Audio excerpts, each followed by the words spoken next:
Merci à tous d'être ici et merci à l'UP au mouvement Ça Cache Paris. J'aime ma ville et j'y vis depuis 30 ans. Je suis habitante du 20e. J'ai 3 gosses. Et je souhaite vous parler aujourd'hui du fléau du crack à Paris, dans votre ville. Et dans tout le reste parisien. Je représente un des arrondissements où nos élus, et je devrais plutôt les appeler nos apprentis sorciers, ont voulu mener une expérimentation. Celle de mettre une salle de shoot au milieu de 3 écoles et d'un EHPAD.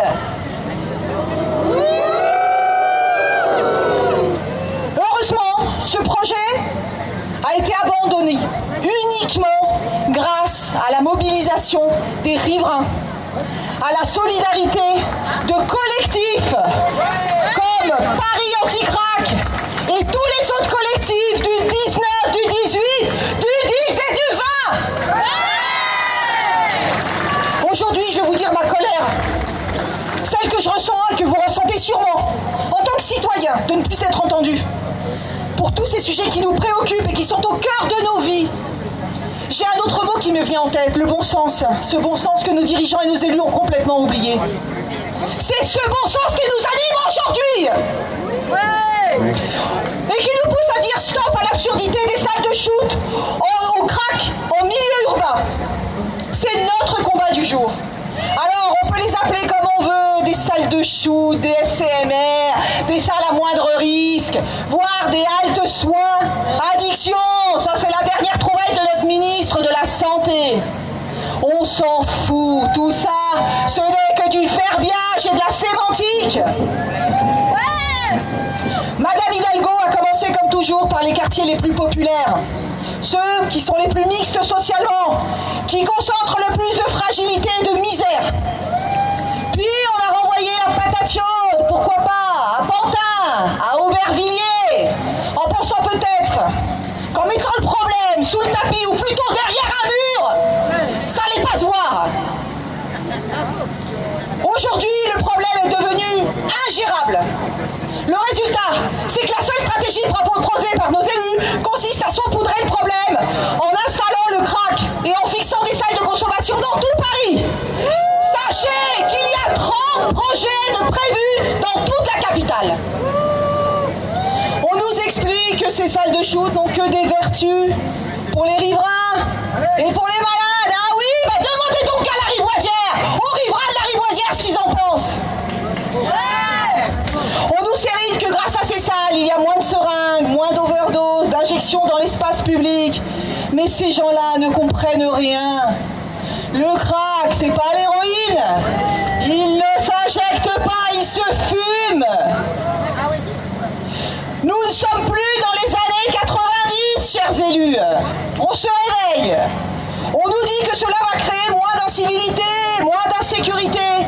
Mais les craqueux n'ont pas d'horaire de bureau, messieurs, dames. Et quand ils ont consommé, qu'est-ce qu'ils font?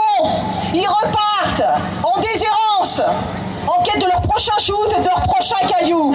Et qui les attend, à votre avis, en dehors des salles?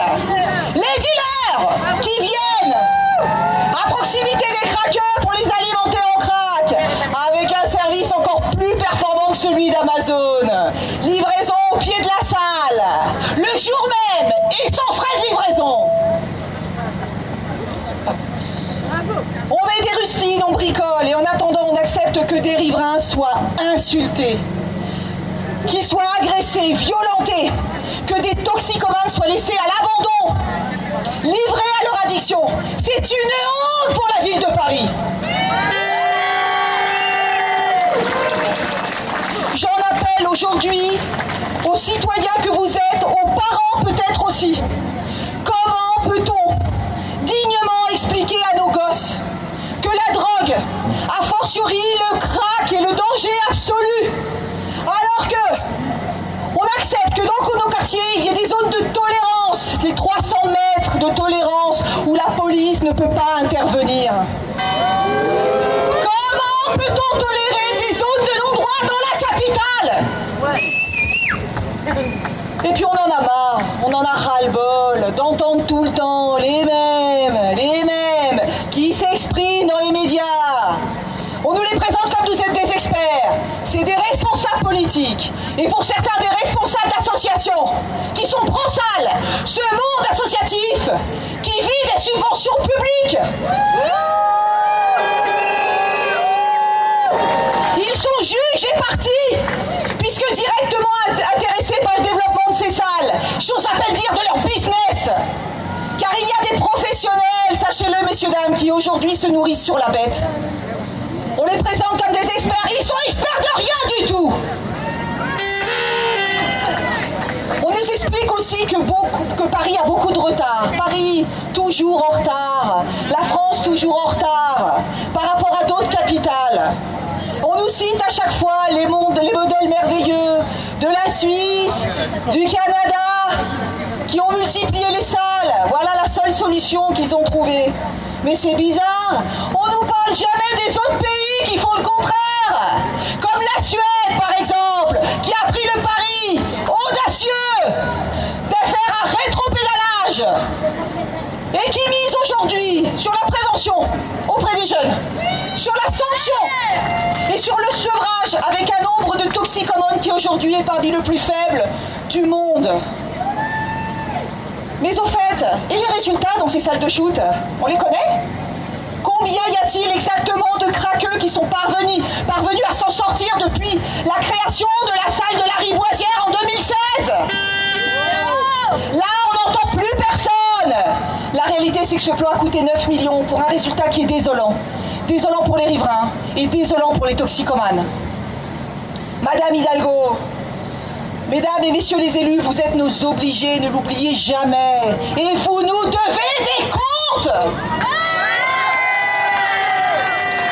Ces mêmes élus qui nous disent qu'il faut être humaniste, généreux.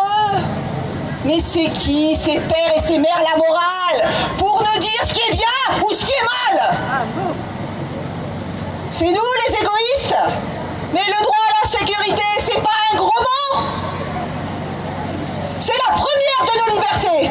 Et la convivialité de nos quartiers. Et la convivialité de nos commerçants. C'est un gros mot? Non, ce n'est pas un gros mot. Le droit des familles à vivre tranquillement, à ne pas avoir peur quand les gosses sortent tard le soir. Est-ce que c'est mal? Non.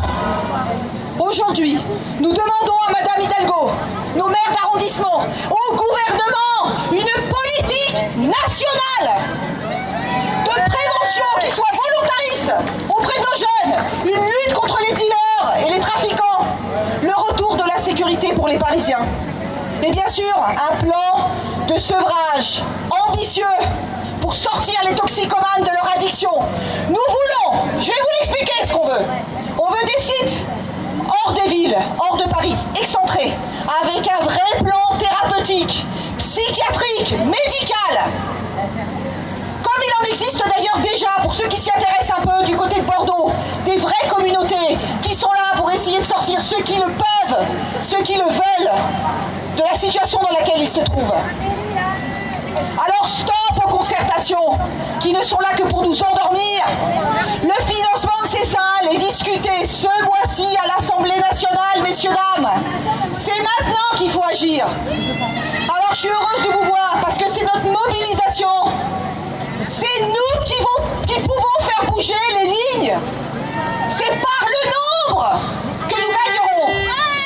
Madame Hidalgo, chers élus, vous voulez aller à la rencontre des Parisiens et vous dites que vous comprenez la misère des riverains qui vivent face au crack. Eh bien, ils sont là, les Parisiens. Ils sont ici aujourd'hui. Et on est plus mobilisés que jamais. Alors faisons du bruit, s'il vous plaît.